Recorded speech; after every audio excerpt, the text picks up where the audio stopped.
Hello friends, तो आज का हमारा टॉपिक है sub centre, primary health centre and community health centre. और आज हम इन तीनों के ऑब्जेक्टिव्स, इनकी यहाँ पे सर्विसेज कौन कौन सी प्रोवाइड रहती हैं, क्या बजटिंग रहती है, क्या मैन पावर रहती है, इन सारी चीजों के बारे में हम डिटेल में डिस्कस करने वाले हैं। Okay, so let's start the video.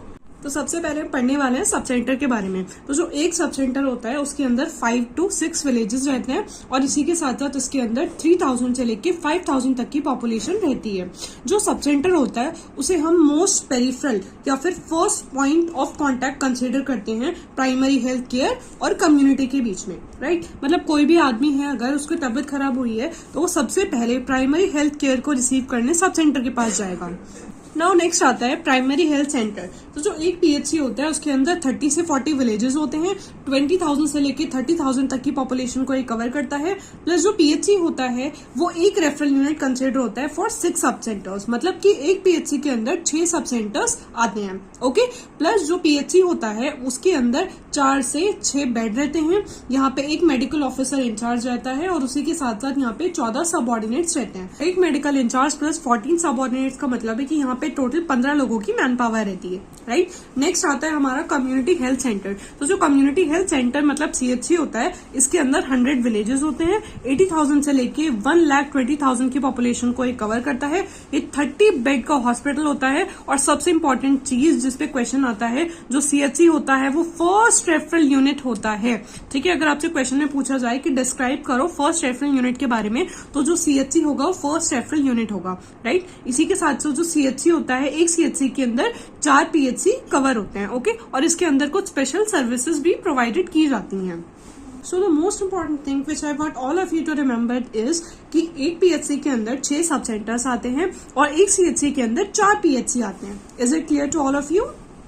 तो यहाँ तक हमने सब सेंटर, पीएचसी और सीएचसी का इंट्रोडक्शन खत्म किया। अब हम देखने वाले हैं सब सेंटर के ऑब्जेक्टिव्स और इसकी कैटेगरीज के बारे में। तो सबसे पहले हम देखते हैं ऑब्जेक्टिव क्या रहता है सब सेंटर का। फर्स्ट है कि जो सब सेंटर होता है वो कम्युनिटी को सिर्फ basic primary health care provide करता है। ये चीज हमको ध्यान रखनी है कि सिर्फ और सिर्फ बेसिक केयर प्रोवाइड करेगा, ना कि एडवांस लेवल की केयर।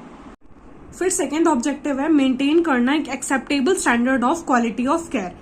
उसके बाद हम देखते हैं कैटेगरीज ऑफ सब सेंटर। तो बेसिकली 2 तरह के सब सेंटर्स होते हैं, टाइप ए और टाइप बी। सो जो टाइप ए सब सेंटर होते हैं उसके अंदर सारी बेसिक फैसिलिटीज होती हैं, केवल डिलीवरी की सर्विसेज को छोड़ के, ठीक है। लेकिन जो टाइप बी सब सेंटर्स होते हैं उसके अंदर सारी फैसिलिटीज अवेलेबल होती हैं, प्लस डिलीवरी की सर्विसेज भी अवेलेबल होती है। और क्योंकि यहाँ पे डिलीवरी की सर्विसेज भी अवेलेबल होती हैं, इसलिए टाइप बी सब सेंटर को maternal and child health centre भी कहा जाता है, क्योंकि यहाँ पे सारी बेसिक डिलीवरी की फैसिलिटीज होती हैं और न्यूबॉर्न केयर के लिए भी यहाँ पे फैसिलिटीज प्रोवाइड की जाती है।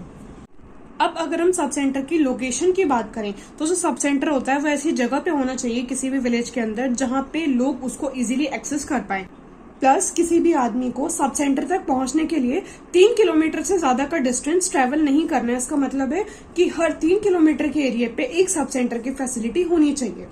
इसके बाद नेक्स्ट आता है कि कौन कौन सी सर्विसेज सब सेंटर्स पे प्रोवाइड की जाती हैं। वैसे तो बहुत सारी हैं, बट मैं यहाँ पे सिर्फ इम्पोर्टेंट की बात करूंगी। सबसे पहले आता है मैटरनल हेल्थ। मैटरनल हेल्थ के अंदर मदर को एंटीनेटल केयर प्रोवाइड की जाती है। एंटीनेटल केयर का मतलब होता है वो केयर जो मदर को ड्यूरिंग प्रेगनेंसी प्रोवाइड की जाती है। ओके, नेक्स्ट आता है इंटरनेटल केयर। इंटरनेटल केयर मतलब जो केयर मदर को ड्यूरिंग डिलीवरी या फिर ड्यूरिंग लेबर प्रोवाइड की जाती है। उसके बाद आता है पोस्टनेटल केयर। पोस्टनेटल केयर का मतलब होता है जो केयर मदर को आफ्टर डिलीवरी प्रोवाइड की जाती है, ठीक है। तो मैटरनल हेल्थ के अंदर मदर को एंटीनेटल, इंटरनेटल और पोस्टनेटल केयर प्रोवाइड की जाती है सब सेंटर पे। उसके बाद सेकंड आता है चाइल्ड हेल्थ। तो बच्चे को एसेंशियल न्यूबॉर्न केयर और इम्यूनाइजेशन सर्विसेज सब सेंटर्स पे प्रोवाइड की जाती है। उसके बाद थर्ड आता है family planning and contraception.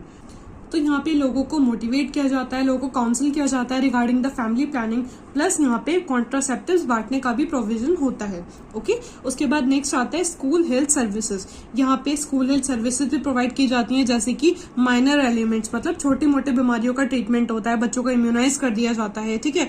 Vitamin A की डेफिशिएंसी का मैनेजमेंट हो जाता है, न्यूट्रिशनल डेफिशिएंसी का मैनेजमेंट हो जाता है, इजंट इट। उसके बाद नेक्स्ट आता है सेफ अबॉर्शन सर्विसेज, ठीक है। तो यहाँ पे काउंसलिंग प्रोवाइड की जाती है और अबॉर्शन अबॉर्शन के लिए अप्रोप्रिएट रेफरल प्रोवाइड किया जाता है। एक बात आपको ध्यान रखनी है कि सब सेंटर में खुद से ये लोग अबॉर्शन नहीं करते, बट रेफरल सर्विसेज यहाँ पे प्रोवाइड की जाती है, काउंसलिंग की जाती है। काउंसलिंग के बाद यहाँ पे फॉलोअप्स भी रहता है अबॉर्शन के बाद। ओके उसके बाद नेक्स्ट आता है वाटर क्वालिटी की मॉनिटरिंग होती है, ठीक है, जैसे ड्रिंकिंग वाटर है उसका डिसइंफेक्शन हो गया या फिर promotion of sanitation.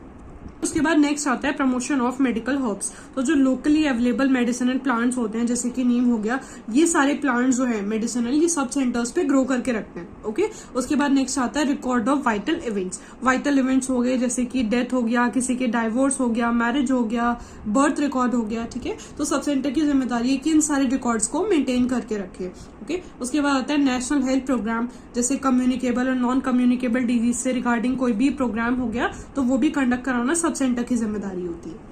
Next topic है man power at sub centre. तो अब हम देखते हैं सब सेंटर ए पे कितनी मैन पावर रहती है। सब सेंटर ए मतलब जहाँ पे डिलीवरी की फैसिलिटीज अवेलेबल नहीं थी, ठीक है। तो यहाँ पे एक फीमेल हेल्थ वर्कर रहती है, एक मेल हेल्थ वर्कर रहता है, स्टाफ नर्स या फिर एएनएम कोई भी नहीं रहती, प्लस एक सफाई कर्मचारी रहता है जो कि पार्ट टाइम होता है। उसके बाद हम देखते हैं सब सेंटर बी में, मतलब जहाँ पे डिलीवरी करवाने की फैसिलिटीज अवेलेबल थी, यहाँ पे 2 एएनएम या फिर फीमेल हेल्थ वर्कर्स रहती है। यहाँ पे मेल वर्कर एक भी नहीं रहता, स्टाफ नर्स या फिर एएनएम भी यहाँ पे एक रहती है, प्लस यहाँ पे भी एक सफाई कर्मचारी रहता है जो कि पार्ट टाइम होता है।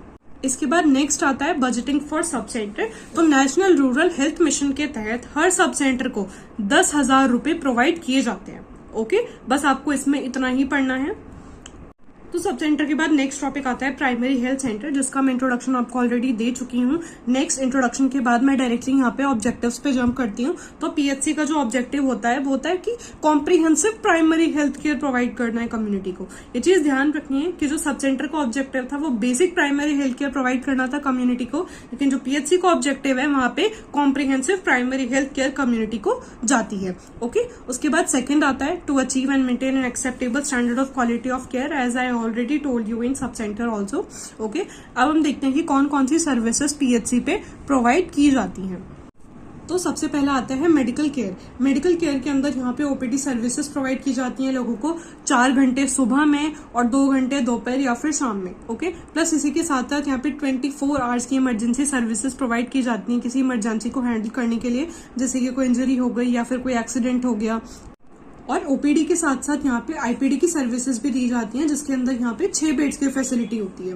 ओके उसके बाद नेक्स्ट आता है मैटरनल केयर। तो मैटरनल केयर के अंदर जैसे मैंने पहले भी बताया था एंटीनेटल केयर वो होती है जो प्रेगनेंसी के टाइम पे मदर को दी जाती है, ठीक है। तो इसके अंदर जितनी भी प्रेग्नेंट मदर्स हैं उनका फर्स्ट ट्राइमेस्टर के अंदर जल्दी से जल्दी रजिस्ट्रेशन करवाना, मदर को कम से कम 4 एंटीनेटल चेकअप्स प्रोवाइड करवाना, उसको कंप्लीट पैकेज देना सर्विसेज का, मदर को आयरन एंड फॉलिक एसिड के टैबलेट्स प्रोवाइड करवाना, टेटनस का इंजेक्शन देना, ये सब चीजें हमारी एंटीनेटल केयर के अंदर आ जाती हैं।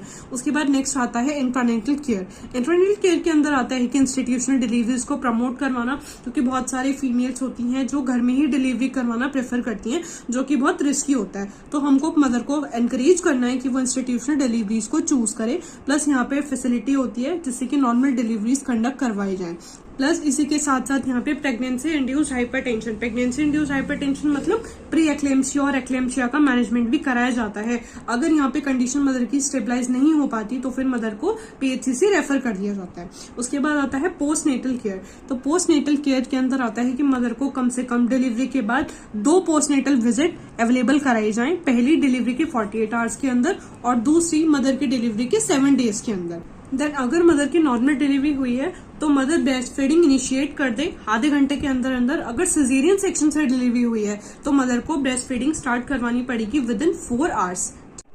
इसके बाद नेक्स्ट आता है चाइल्ड केयर। तो चाइल्ड केयर के लिए यहाँ पे न्यूनेटल रेसोसिटेशन की फैसिलिटी होती है, न्यूनेटल हाइपोथर्मिया को मैनेज किया जाता है, जॉइंटिस को मैनेज किया जाता है। अगर कोई बच्चा बीमार है तो उसकी इमरजेंसी केयर यहाँ पे हो जाती है। Promotion of exclusive breast feeding for 6 months में आता है कि हेल्थ एजुकेशन प्रोवाइड करना मदर्स को कि एक्सक्लूसिव ब्रेस्ट फीडिंग 6 महीने तक कितनी ज्यादा इंपॉर्टेंट है बच्चे की हेल्थ के लिए। उसके बाद आता है कि यहाँ पे इम्यूनाइजेशन सर्विसेज भी अवेलेबल रहती हैं इन्फेंट्स के लिए और चिल्ड्रन के लिए। प्लस इसी के साथ साथ विटामिन ए का profile, access, prevention and control of childhood disease like malnutrition and infections etcetera. उसके बाद नेक्स्ट आता है फैमिली प्लानिंग। तो अगेन फैमिली प्लानिंग में जो कपल्स हैं उनको एजुकेट किया जाता है, उनको काउंसिल किया जाता है कि कौन सा अप्रोप्रिएट फैमिली प्लानिंग मेथड वो अपने लिए काम में ले सकते हैं। इसी के साथ साथ यहाँ पे कॉन्ट्रासेप्टिव्स भी कपल्स को अवेलेबल किए जाते हैं। यहाँ पे परमानेंट मेथड जैसे कि ट्यूबल लाइगेशन, ट्यूबेक्टॉमी, वेसेक्टॉमी रेफ्लेक्टॉमी भी यहाँ पे परफॉर्म किया जाता है। प्लस इसी के साथ साथ यहाँ पे काउंसलिंग प्रोवाइड की जाती है और एप्रोप्रिएट रेफरल करवाया जाता है सेफ अबॉर्शन सर्विसेज के लिए। ओके, अगेन पीएचसी में भी अबॉर्शन नहीं होता, सिर्फ यहाँ पे काउंसलिंग होती है और एप्रोप्रिएट रेफरल किया जाता है। के बाद नेक्स्ट आता है मॉनिटरिंग एंड सुपरविजन, मतलब जितने भी सब सेंटर्स जो पीएचसी के अंडर आते हैं उनको मॉनिटर करना, उनको प्रॉपर्ली सुपरवाइज करना, ठीक है, रेगुलर मीटिंग्स कंडक्ट करना वहाँ पे और पीरियोडिक विजिट्स करना, ठीक है। इसी के साथ साथ जितने भी नेशनल हेल्थ प्रोग्राम्स हैं या फिर जितनी भी आशाज हैं उनकी एक्टिविटीज को मॉनिटर करना भी पीएचसी की जिम्मेदारी होती है। उसके बाद नेक्स्ट आता है record of vital events and reporting, मतलब वही सारे वाइटल इवेंट्स रिपोर्ट करना, जैसे कि बर्थ हो गया, डेथ हो गया, मैरिजेस हो गई, डाइवोर्स हो गया, ठीक है। उसके बाद नेक्स्ट आता है रेफरल सर्विसेज, ठीक है। रेफरल सर्विसेज का मतलब अब जैसे किसी पेशेंट की कंडीशन बहुत ज्यादा खराब है और वो पीएचसी में आया है, वहां पे उस चीज का इलाज नहीं है, तो वो लोग अपनी ट्रांसपोर्ट फैसिलिटीज अवेलेबल करवाएंगे उसको हायर सेंटर ले जाने के लिए। इसके बाद नेक्स्ट टॉपिक है मैन पावर एट पीएचसी। तो जैसा कि मैंने आपको भी बताया था कि पीएचसी में एक मेडिकल ऑफिसर रहता है और 14 उसके सबऑर्डिनेट्स रहते हैं, तो टोटल यहाँ पे 15 लोगों का स्टाफ रहता है। अब हम देखते हैं कि यहाँ पे एक मेडिकल ऑफिसर रहता है, एक फार्मासिस्ट रहता है, एक स्टाफ नर्स रहती है, उसके बाद एक हेल्थ वर्कर रहता है, एक हेल्थ एजुकेटर होता है, 2 हेल्थ असिस्टेंट रहते हैं, एक मेल और एक फीमेल, 2 क्लर्क्स रहते हैं, एक लेबोरेटरी टेक्नीशियन होता है, एक ड्राइवर रहता है और 4 4th क्लास वर्कर्स होते हैं। तो टोटल यहाँ पे 15 का स्टाफ रहता है। देन नेक्स्ट टॉपिक आता है बजटिंग फॉर पीएचसी। तो हर पीएचसी को 25,000 का फंड अलॉट किया जाता है गवर्नमेंट के थ्रू। पीएचसी के बाद नेक्स्ट टॉपिक आता है कम्युनिटी हेल्थ सेंटर। जैसा कि मैं आपको इसका इंट्रोडक्शन दे चुकी हूँ कि फर्स्ट रेफरल यूनिट होता है। ओके, तो डायरेक्टली अब मैं ऑब्जेक्टिव पे आती हूँ। तो इसका ऑब्जेक्टिव होता है ऑप्टिमल एक्सपर्ट केयर प्रोवाइड करना कम्युनिटी को, ठीक है। Second objective again to achieve and maintain acceptable standard of quality of care. अब हम देखते हैं कि कौन कौन सी सर्विसेज सीएचसी पे प्रोवाइड की जाती हैं। तो इसके अंदर सबसे पहला आता है care of routine and emergency service in surgery. तो जो सीएचसी होता है उसके अंदर छोटी मोटी सर्जरीज भी अवेलेबल होती हैं, जैसे कि हर्निया के लिए, हाइड्रोसील के लिए, अपेंडिसाइटिस के लिए, हेमोरॉइड्स के लिए, फिस्टुला के लिए एटसेट्रा। प्लस यहाँ पे इमरजेंसीज को भी हैंडल किया जाता है, जैसे किसी पेशेंट को इंटेस्टाइनल ऑब्स्ट्रक्शन हो गया या फिर हेमोरॉइड हो गया। इसी के साथ साथ यहाँ पे कुछ मैनेजमेंट भी अवेलेबल होते हैं, जैसे कि नीजल पैकिंग हो गया, ट्रैकेस्टोमी केयर हो गया, फॉरेन बॉडी रिमूवल हो गया। प्लस यहाँ पे फ्रैक्चर रिडक्शन होता है, किसी पेशेंट को प्लास्टिक कास्ट लगना है या फिर स्प्लिंट्स भी यहाँ पे लग जाते हैं। देन सेकंड आता है care of routine and emergency services in medicine, मतलब यहाँ पे हर तरह की इमरजेंसीज को हैंडल किया जाता है। 24 आवर की डिलीवरी सर्विसेज रहती हैं, चाहे वो नॉर्मल डिलीवरी हो, असिस्टेड डिलीवरी हो या फिर कोई सिजेरियन सेक्शन वाली डिलीवरी हो। इसके बाद थर्ड आता है मैटरनल हेल्थ, मतलब मैटरनल हेल्थ के अंदर मदर को proper antenatal care, intranatal care और पोस्टनेटल केयर प्रोवाइड की जाती है। यहाँ पे हम लेबर को भी मैनेज करते हैं पार्टोग्राफ का यूज करके। उसके बाद नेक्स्ट आता है newborn care and child health. यहाँ पे बच्चे के लिए असेंशियल न्यूबॉर्न केयर की फैसिलिटी होती है, रेसुसिटेशन की फैसिलिटी होती है, ठीक है। यहाँ पे बच्चे के लिए ऑपरेशन थिएटर भी होता है। अगेन यहाँ पे हम प्रमोशन करेंगे एक्सक्लूसिव ब्रेस्ट फीडिंग का 6 महीने के लिए। प्लस अगर मदर की नॉर्मल डिलीवरी है तो हम उसको बोलेंगे कि वो आधे घंटे के अंदर अंदर बेबी को ब्रेस्ट फीडिंग इनिशिएट करवाए। अगर मदर का सिजेरियन सेक्शन है तो आप बोलेंगे कि 4 घंटे के अंदर ब्रेस्ट फीडिंग को इनिशिएट कराए। उसके बाद फिफ्थ पॉइंट आता है हमारा फैमिली प्लानिंग। तो यहाँ पे भी फैमिली प्लानिंग की सारी सर्विसेज अवेलेबल रहती हैं, कॉन्ट्रासेप्टिव्स का प्रोविजन रहता है, बट यहाँ पे वैसेक्टॉमी प्रोवाइड की जाती है। इसी के साथ साथ इलेक्ट्रोस्कोपिक स्टरलाइजेशन सर्विसेज भी प्रोवाइड की जाती हैं। प्लस यहाँ पे एमटीपी की फैसिलिटी भी, मतलब अबॉर्शन की फैसिलिटी भी सीएचसी पर अवेलेबल रहती है प्रेगनेंसी के 2nd ट्राइमेस्टर पर।